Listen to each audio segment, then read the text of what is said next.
নমস্কার, আপনারা দেখছেন জেলার ১ নম্বর online TV channel Birbhum RC TV. শুরু করছি আজকের সংবাদ। বিস্তারিত সংবাদে যাবার আগে দেখে নেব সংবাদ শিরোনাম।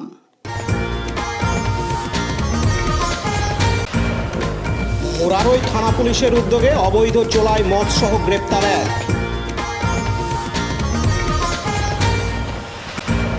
সেনাবাহিনীর উঁচু পদে পদোন্নতি হওয়ায় খুশির হাওয়া হেতমপুর কলেজে। সারাদিন রোজা রেখে সন্ধ্যায় রক্তদান সিউড়িতে।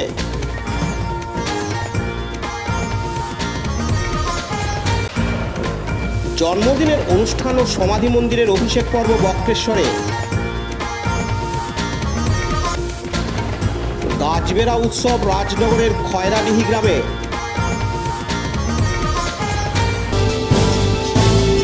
ঝাড়খণ্ড থেকে অবৈধভাবে চোলাই মদ পাচারকারীরা বীরভূম জেলার সীমান্তবর্তী থানা এলাকার বিভিন্ন গ্রামে গ্রামে পাইকারি হারে বিক্রি করে যাচ্ছে মদ।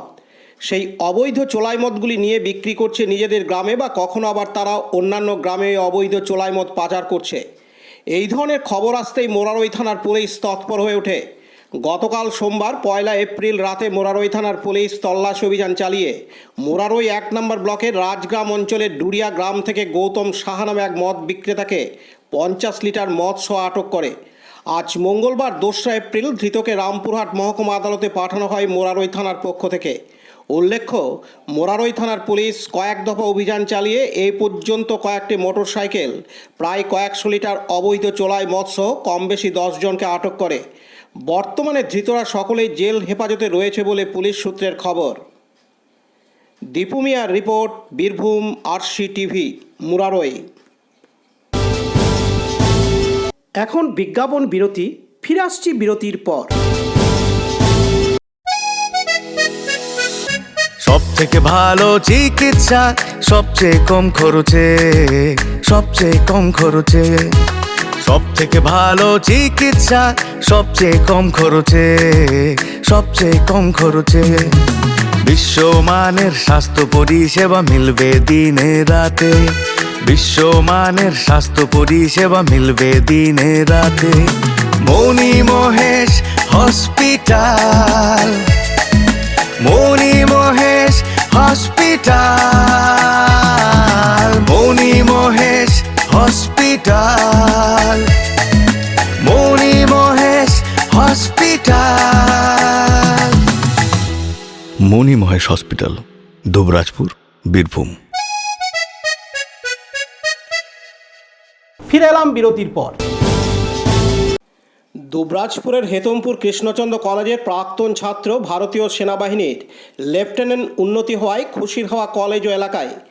গ্রামের এক সাধারণ ছেলের এইরকম উঁচু পদে থাকার গর্ব অনুভব করছেন প্রত্যেকেই। হেতমপুর কৃষ্ণচন্দ্র কলেজের পক্ষ থেকে আজ মঙ্গলবার ২রা এপ্রিল প্রাক্তন ছাত্র তথা ভারতীয় সেনাবাহিনীর লেফটেন্যান্ট অভিষেক আচার্যকে সম্মান জানালো তার নিজের কলেজ। একটি ছোট্ট অনুষ্ঠানের মধ্য দিয়ে এনসিসি বিভাগের ক্যাডেটদের আত্মবিশ্বাস বাড়াতে তাদের সামনে এই সম্মান জানানো হয়। এদিন উপস্থিত ছিলেন হেতমপুর কৃষ্ণচন্দ্র কলেজের অধ্যক্ষ ডক্টর গৌতম চ্যাটার্জি, হেতমপুর কৃষ্ণচন্দ্র কলেজের প্রফেসর তথা মেজর রিন্টু কুমার বিশ্বাস সহ আরও অনেকে। স্বভাবতই তার নিজের কলেজ থেকেই সম্মান পেয়ে খুশি লেফটেন্যান্ট অভিষেক আচার্য। প্রসঙ্গত, অভিষেক আচার্যের বয়স এখন ২৭ বছর। বাড়ি দুবরাজপুর ব্লকের হেতমপুর গ্রামে। ২০১১ সালে দুবরাজপুর শ্রী শ্রী সারদা বিদ্যাপীঠ থেকে মাধ্যমিক পাশ করেন। হেতমপুর রাজ উচ্চ বিদ্যালয় থেকে ২০১৩ সালে উচ্চ মাধ্যমিক পাশ করেন। ২০১৬ সালে হেতমপুর কৃষ্ণচন্দ্র কলেজ থেকে প্রাণীবিদ্যায় অনার্স করেন। পাশাপাশি এনসিসির সি সার্টিফিকেট রয়েছে। ২০১৭ সালে ভারতীয় সেনাবাহিনীর মেডিকেল র্যালিতে যোগদান করেন এবং সেখান থেকেই তার পথ চলা শুরু। বর্তমানে তিনি ভারতীয় সেনাবাহিনীর লেফটেন্যান্ট পদে রয়েছেন। এদিন ভারতীয় সেনাবাহিনীর লেফটেন্যান্ট অভিষেক আচার্য জানান, আমি লেফটেন্যান্ট অভিষেক আচার্য। আমি ২০১১ সালে মাধ্যমিক পরীক্ষায় দুবরাজপুর শ্রী শ্রী সারদা বিদ্যালয় থেকে পাস করি। ২০১৩ সালে আমি হেতমপুর রাজ উচ্চ বিদ্যালয় থেকে উচ্চ মাধ্যমিক পাস করি এবং ২০১৩-২০১৬ শিক্ষাবর্ষে আমি হেতমপুর কৃষ্ণচন্দ্র কলেজ থেকে জুলজি অনার্সে সাম্মানিক হিসাবে গ্র্যাজুয়েশন পাস করি। সেই সময়কার টাইমে আমি এনসিসিতেও যোগদান করেছিলাম। আমি এনসিসি ক্যাডেট ছিলাম এবং এনসিসি সার্টিফিকেটে আমি আলফা গ্রেডিং পাই। বর্তমানে আমি আর্মি মেডিকেল করে একটা হসপিটাল, ফিল্ড হসপিটালে কোয়ার্টার মাস্টার পদে যোগদান করেছি। এবং হেতমপুর কৃষ্ণচন্দ্র কলেজ থেকে আমার যে অ্যাচিভমেন্টের যে গর্বিত বোধ আর যে সম্মান, সেটার জন্য আমি খুবই গর্বিত অনুভব করছি। আমিও এদের মতনই ছিলাম আর কি, আমি নিজেকেও এদের মধ্যে এখন খুঁজে পাচ্ছি।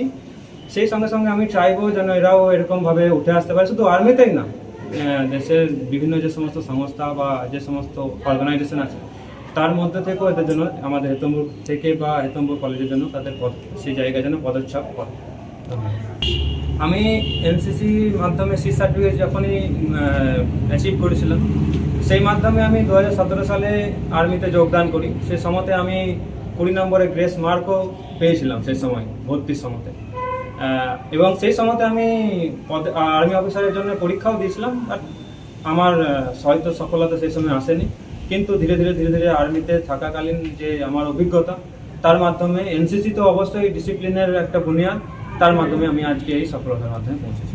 এই যে একটা প্রত্যন্ত গ্রাম থেকে উঠে এসে আজকে লেফটেন্যান্ট পদে, কেমন লাগছে নিজেকে? নিজেকে খুবই গর্বিত মনে হচ্ছে যে আমি এতদূর উঠে এসেছি শুধুমাত্র ভগবানের আশীর্বাদ এবং হার্ড ওয়ার্কের মাধ্যমে। আমি কথা দিচ্ছি যে আমি আমার নিজের মাধ্যমে আমি আমার দেশ এবং গ্রামকে অবশ্যই গৌরবান্বিত করব।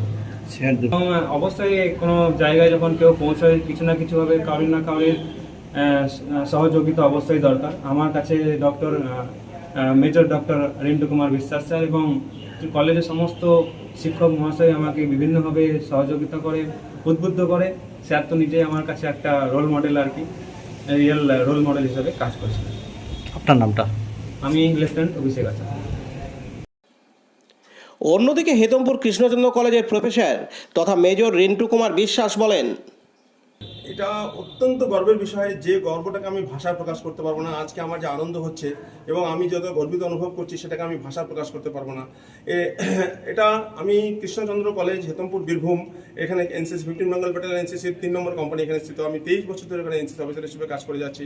আজ পর্যন্ত 23 বছরের ইতিহাসে এরকম ধরনের একটা উচ্চতায় কোনো এনসিসি ক্যাডার রাজনীতি নিয়ে যেতে পারেনি। অতীতের রেকর্ডও আমি দেখেছি, অতীতের রেকর্ডে এরকম সেনাবাহিনীতে অফিসার হয়েছে এরকম ধরনের রেকর্ড এই কলেজে নেই। শুধুমাত্র নেভিতে একজন হয়েছিলেন, তার রেকর্ডটা আমি কলেজের রেকর্ড ঘেটে দেখেছি। কমান্ডার মথুরানন্দন ঘোষ, তিনি এখন রিটায়ার করে গেছেন, তার ছিল আর্মিতে লেফটেন্যান্ট কর্নেল। কিন্তু এই যে অভিষেক আচার্য নিজেকে যে উচ্চতায় নিয়ে গেছে এবং তার ফলে যে দৃষ্টান্ত স্থাপন করেছে, আমাদের মাননীয় অধ্যক্ষ মহাশয় বলেছেন যে দৃষ্টান্ত স্থাপন করেছে, সেই দৃষ্টান্তটা আমাদের অন্যান্য আরও যারা এনসিসি ক্যাডেটস আছে, শুধুমাত্র এনসিসি ক্যাডেটস না, এই কৃষ্ণচন্দ্র কলেজ হেতমপুরের সংলগ্ন যে অঞ্চল আছে, বীরভূম জেলা সহ পার্শ্ববর্তী যত জেলা আছে, সমস্ত জেলার যুব সম্প্রদায়ের কাছে একটা বার্তা যাচ্ছে যে এরকম একটা পরিবেশে থেকেও, সেখান থেকেও যদি মনের মধ্যে অদম্য বাসনা থাকে এবং নিজের উচ্চাশাকে যদি সবসময় জিয়ে রাখা যায়, তাহলে এরকম একটা উচ্চতায় পৌঁছানো যায়। ও সেটা করে দেখেছে। সুতরাং ও সমাজের কাছে একটা সমাজের কাছে গর্ব, একটা উদাহরণ হিসেবে নিজেকে আত্মপ্রকাশ করেছে। আমরা এটাকে ভীষণ রকমভাবে সম্মান জানাচ্ছি এবং অভিনন্দিত করছি। পাশাপাশি হেতমপুর কৃষ্ণচন্দ্র কলেজের অধ্যক্ষ গৌতম চ্যাটার্জি জানান, দেখুন, এটা সবচেয়ে বড় ব্যাপার হচ্ছে অন্যদের পক্ষে এটা একটা উৎসাহজনক ব্যাপার যে এরকম কলেজ, এরকম একটা গ্রামের পরিস্থিতি এবং আমাদের এই ব্লকেরই ছাত্র এরকম পর্যায়ে যাওয়া যেতে পারে। এটা অন্যদের একটা উদাহরণ হিসাবে তৈরি হয়ে থাকবে, যাতে আগামী প্রজন্ম একটা শিক্ষা পাবে, একটা পথ দেখতে পাবে এদের দ্বারা। আমি যেটা একটু আগে আমার বক্তব্যে বলছিলাম যে আমাদের ছাত্রর কাছে এটাই আশা করবো যে আমাদের নেক্সট যে প্রজন্মের ছাত্রছাত্রীরা এনসিসি করছে, তারা যেন ঠিক ইনফরমেশন, সঠিক তথ্য, গাইডেন্স ওর কাছ থেকে পায়, তারাও যাতে ওর মতো এগিয়ে যেতে পারে, এইটুকুই আশা করব। লালটু মুখার্জির রিপোর্ট, বীরভূম RCTV, হেতমপুর। এখন বিজ্ঞাপন বিরতি, ফিরে আসছি বিরতির পর। বঞ্চনার অবসান, শ্রমের সম্মান। 100 দিনের কাজের অদক্ষ শ্রমদানকারীদের জীবনে এলো নতুন প্রভাতের আলো। মাননীয় মুখ্যমন্ত্রী মমতা বন্দ্যোপাধ্যায়ের উদ্যোগে তাদের 2 বছরের বকেয়া মজুরির বঞ্চনার অবসান হলো। সম্পূর্ণ রাজ্য সরকারের নিজস্ব তহবিল থেকে 2651 কোটি টাকা ব্যয়ে 59 লক্ষ অদক্ষ শ্রমদানকারীদের বকেয়া মজুরি প্রদান করা হয়েছে। হাসি ফুটেছে রাজ্যের সকল অদক্ষ শ্রমদানকারীদের মুখে। পঞ্চায়েত ও গ্রামোন্নয়ন দপ্তর, পশ্চিমবঙ্গ সরকার কর্তৃক জনস্বার্থে প্রচারিত। ফিরে এলাম বিরতির পর। ইসলাম ধর্মের 5টি মূল ভিত্তির তৃতীয় হলো রোজা। ভোরের সূক্ষ্ম আলো থেকে শুরু করে সূর্যাস্ত পর্যন্ত সকল প্রকার পানাহার, পাপাচার, কামাচার এবং সেই সাথে যাবতীয় ভোগবিলাস থেকেও বিরত থাকার নাম রোজা। সম্প্রতি 2টি ভিন্ন রোগীর জন্য রক্তের প্রয়োজন পড়ে A পজিটিভ। রোগীর বাড়ির লোক সারাদিন খোঁজাখুঁজির পর না পেলেও বিভিন্ন জায়গা থেকে যোগাযোগ করেন বীরভূম ভলেন্টারি ব্লাড ডোনার্স অ্যাসোসিয়েশনের সাথে। সংস্থা দ্রুত একজন এ পজিটিভ এবং ও পজিটিভ জোগাড় করে নিয়ে আসেন, কিন্তু রক্ত না থাকায় সেম গ্রুপে রক্তের প্রয়োজন পড়ে। এ পজিটিভ রক্তদাতা শেখ রাকিবুল ইফতার সেরেই ছুটে আসে এবং সে যখন জানতে পারে আরও একজনের রক্তের প্রয়োজন, তার ভাই শেখ রাশিদুলকে ডেকে আরেকটি রক্ত জোগাড় করে দেয়। শেখ রাকিবুল 23 বছর বয়সে 12 বারের রক্তদাতা। এদিন বীরভূম ভলেন্টারি ব্লাড ডোনার্স অ্যাসোসিয়েশনের পক্ষ থেকে এবং শেখ রাকিবুল জানান, আজকে সিউড়ি ব্লাড সেন্টারে আমরা এসেছি দুজন রক্তদাতাকে নিয়ে। তো রক্তদাতারা দুজনেই রোজাদার, দুজনে দুই ভাই। ব্যাপারটা হচ্ছে যে ব্লাড ব্যাংকে এই মুহূর্তে রক্তের মজুদ নেই। এবার সমস্যা হচ্ছে যে বিভিন্ন কারণে যে পরিবার আসছে বা রক্তদাতারা আসছে, বিভিন্ন সমস্যার সম্মুখীন হতে হয়েছে। দুর্ব্যবহার এটা তো থেকেই গেলো ব্লাড ব্যাংকের, এগুলো পরিবর্তনের খুবই দরকার। আর বলবো যে এই মুহূর্তে যেসব হিন্দু ভাইয়েরা বা হরিনাম সংকীর্তন যারা করছেন তারা যদি রক্তদান শিবির করেন তাহলে এই রক্তের হাহাকারটা মেটানো যাবে। আর এই রোজাদার ভাই রক্ত দিয়েছে, তোমার রক্ত দিয়ে কেমন লাগবে? বলো বলো কেমন লাগবে?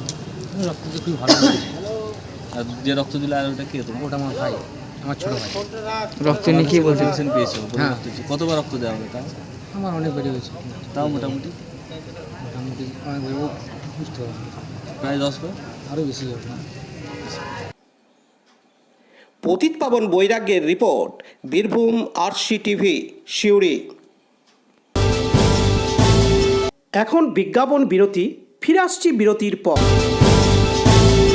RCS Network, high speed internet broadband cable TV and landline service provider, Dubrajpur, Birbhum.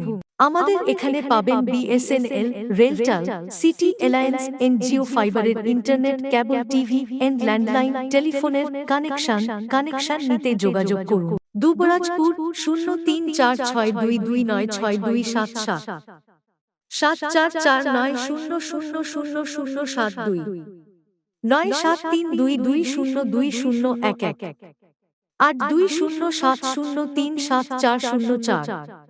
Suri 034622999995 9647669665 7063544520। ফিরে এলাম বিরতির পর।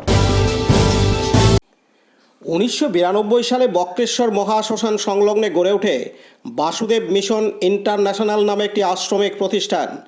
আজ মঙ্গলবার 2 এপ্রিল আশ্রমে সাধক বাসুদেবের 84তম আবির্ভাব তিথি উৎসব সাড়ম্বরে উদযাপিত হয়। এদিন সকাল থেকেই চলে নাম সংকীর্তন, যাগযজ্ঞ, ধর্মীয় আলোচনা সভা। দুপুরে তার সমাধিস্থলে ভোগ নিবেদন করা হয়, চলে স্মৃতিতর্পণ। স্থানীয় বক্রেশ্বর সহ এলাকার অন্যান্য গ্রাম থেকে হাজির হয় আশ্রমের গুণমুগ্ধ ভক্ত শিষ্যরা, চলে সাধুসন্ত, ভক্ত ও নরনারায়ণ সেবা। উল্লেখ্য, 1992 সালে 29 জুলাই বাসুদেব চট্টোপাধ্যায় অনন্তলোকে বিলীন হন। সাধক বাসুদেবের দেহ সমাধিস্থ করা হয় এই সতীপীঠ বক্রেশ্বরে। সেই সমাধি মন্দিরের পুনর্নির্মাণ উপলক্ষে আজ অভিষেক পর্ব অনুষ্ঠিত হয়। এদিন উপস্থিত ছিলেন ট্রাস্টি বোর্ডের সম্পাদক, কলকাতার মানুষ উৎপল ভরদ্বাজ, স্থানীয় প্রসাদ দাস, অজয় গুই, সুনীল মণ্ডল, উৎপল রায়, পরেশ দাস, জয়দীপ মজুমদার, এমন সব অনুরাগী শিষ্যদের সহযোগিতায় আশ্রমের উন্নয়ন এগিয়ে চলেছে। এদিন ট্রাস্টি বোর্ডের সম্পাদক, কলকাতার মানুষ উৎপল ভরদ্বাজ জানান, বীরভূমের বক্রেশ্বরে বাসুদেব মিশন শ্রী শ্রী বাসুদেব পরমহংসেরকে স্মরণ করেই, এবং এখানে বাসুদেবের দেহ সমাধি করা হয়েছে। কিন্তু আজ থেকে প্রায় 20-22 বছর আগে তার দেহ এখানে রাখা হয়েছিল একটা চালাকোটা করে, কিন্তু সেটা ভেঙে পড়ে যাওয়ার পর নতুন করে এই মন্দির নির্মাণ করা হয়। সেই মন্দিরের আজকেই উদ্বোধন হলো এবং সকাল থেকে ভোর থেকে নাম গান পূজা পাঠ এর মধ্যে দিয়ে হোম যজ্ঞ, তারপরে নরনারায়ণ সেবা, সহস্রাধিক নরনারায়ণ সেবা মধ্যে দিয়ে আজকের দিনটাকে আমরা তার স্মৃতির উদ্দেশ্যে স্মরণ করে রাখছে। এইটুকুই শুধু বলবো। আজ শ্রী শ্রী বাসুদেব বাবার 84তম জন্মদিন। সেই জন্মদিনটা সকাল থেকে অত্যন্ত শ্রদ্ধা সহকারে পালন করার জন্য আমরা ব্রতী হয়েছি। আমি এই আশ্রমের একজন, সকল কর্মীর মধ্যে আমি একজন কর্মী, কিন্তু কতগুলো নিয়ম আছে, তো সেই নিয়ম অনুযায়ী আমাকে সম্পাদকের দায়িত্বটা দিয়েছে। আমি চেষ্টা করছি সেটা শ্রদ্ধার সঙ্গে পালন করার। আপনার নাম? আমার নাম উৎপল ভরদ্বাজ। শম্ভুনাথ সেনের রিপোর্ট, বীরভূম RCTV, বক্রেশ্বর। এখন বিজ্ঞাপন বিরতি, ফিরে আসছি বিরতির পর। জ্যোতিষ তন্ত্র যন্ত্র ও রত্নে অশুভ গ্রহের স্থায়ী প্রতিকার করা হয়। জ্যোতিষ ও বাস্তু সম্রাট শ্রী শিবশঙ্কর। জীবনে যে কোনো সমস্যা, যেমন মাঙ্গলিক দোষ, কালসর্প দোষ, গুরুচণ্ডাল দোষ, বাস্তু দোষ, দৈন্য যোগ, দাম্পত্য কলহ, সন্তান, শনি সাড়েসাতি সহ বিভিন্ন জটিল সমস্যার সমাধান করা হয়। এছাড়া পড়াশোনায় বাধা, চাকুরিও বাধা, বিবাহে সমস্যা, ব্যবসায় ক্ষতি প্রভৃতি সমস্যার গ্যারান্টি সহকারে প্রতিকার করা হয়। কুষ্ঠি, ঠিকুজি ও বিবাহের জটক বিচার করা হয়। চেম্বার, দুবরাজপুর, ওয়ার্ড নম্বর 6, মা আনন্দময়ী মন্দিরের পাশে, বীরভূম। বুকিং এর জন্য ফোন করুন 7908384147। ফিরে এলাম বিরতির পর। প্রাচীন কাল থেকে এদেশে সংরক্ষণের জন্য ধর্মীয় মোড়কে বৃক্ষ পুজো প্রচলিত আছে। এর মধ্যে বট ও পাকুর গাছকে দেবতা হিসেবে মানা হয়। এরই অঙ্গ হিসেবে রাজনগর ব্লকের খয়রাডি গ্রামে আজ মঙ্গলবার 2 এপ্রিল দুপুরে আয়োজিত হলো গাছ বেড়া পুজো। প্রাথমিক বিদ্যালয়ের কাছে ফাঁকা ডাঙার মধ্যে একটি পুরনো পাকুর গাছের নিচে লৌকিক দেবী মঙ্গলচণ্ডীকে রেখে লাটাইয়ের সুতো দিয়ে পুরো গাছটিকে বেড়া দেওয়া হয়। উদ্দেশ্য, গাছ থাকুক মানুষের মাঝে, অক্সিজেন দিয়ে প্রাণ বাঁচাক, মানুষ তাকে সংরক্ষণ করুক। ঠাঠা রোদে দাঁড়িয়ে গাছ বেড়া দেখতে হাজির হয়েছিলেন চারপাশের বিভিন্ন বয়সী মানুষ। এই উপলক্ষে একটি গ্রামীণ মেলাও বসে। উত্তম মণ্ডলের রিপোর্ট, বীরভূম RCTV, রাজনগর। আজকের সংবাদ এই পর্যন্ত। পরবর্তী সংবাদের জন্য চোখ রাখুন বীরভূম RCTVর পর্দায়। নমস্কার।